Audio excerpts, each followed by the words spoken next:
योग्य वेळी शेतकऱ्यांच्या कर्जमाफीचा निर्णय घेऊ मुख्यमंत्री फडणवीसांची माहिती. तर कुठल्याही परिस्थितीमध्ये आळंदीत कत्तलखाना होऊ दिला जाणार नाही, वारीच्या पार्श्वभूमीवर मोठी घोषणा. मराठी माणसासाठी पायी चाटू आणि छाटू ही स्वार्थ साधायचा प्रयत्न केला तर अद्दली घडवू. मनसे नेते संदीप देशपांडेकडून राज ठाकरेंच्या 2017 मधील भाषणाचा व्हिडिओ शेअर.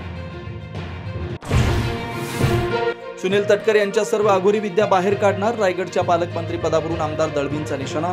गोगावले पालकमंत्री होणं हा आमचा अधिकार असल्याची प्रतिक्रिया. संभाजीनगरमध्ये 7 तासात 229 अतिक्रमण भोई सपाट. मुकुंदवाडीतील गुरुवार रात्री तिघांवर शस्त्राने हल्ला. कारवाई विरोधात मुकुंदवाडी परिसरात स्थानिकांचं आंदोलन. निवडणूक झाल्यानंतर 45 दिवसात सर्व फुटेज नष्ट होणार. केंद्रीय निवडणूक आयोगाचा मोठा निर्णय.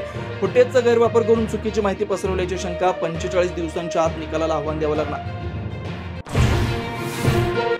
आळंदी संस्थानचे प्रमुख निरंजन नाथ यांची पोलिसांसह माध्यमांवर मुजोरी. पुण्याच्या भवानी पेठेत पालखी दाखल झाल्यानंतरचा प्रकार. निरंजन नाथ यांनी माध्यमांवर व्यक्त केला चिंता. पुण्याच्या संगमवाडीत पुलाजवळ तुकोबा आणि ज्ञानोबांच्या पालख्या एकत्र. दोन्ही पालख्यांच्या दर्शनासाठी भाविकांची रीघ. 11व्या जागतिक योग दिनानिमित्त पंतप्रधान मोदींचा विशाखापट्टणममध्ये 5 लाख लोकांसोबत योगाभ्यास. लहानांपासून वृद्धांपर्यंत नेत्यांपासून जवानांची देशभरात योगासन. अभिनेता तुषार घाडेगावकरची आत्महत्या. काम मिळत नसल्यामुळे नैराश्यातून टोकाचं पाऊल उचलल्याची माहिती. बाहुबली, उन्हाळ झोंबिवली चित्रपटांसह अनेक मालिकांमध्ये साकारली भूमिका. शांततेच्या नोबेलसाठी पाकिस्तानकडून अमेरिकेचे अध्यक्ष डोनाल्ड ट्रम्प यांच्या नावाची शिफारस. तर आपल्याला नोबेल मिळणार नाही, लोकांना सारं माहिती. ट्रम्प यांचं वक्तव्य.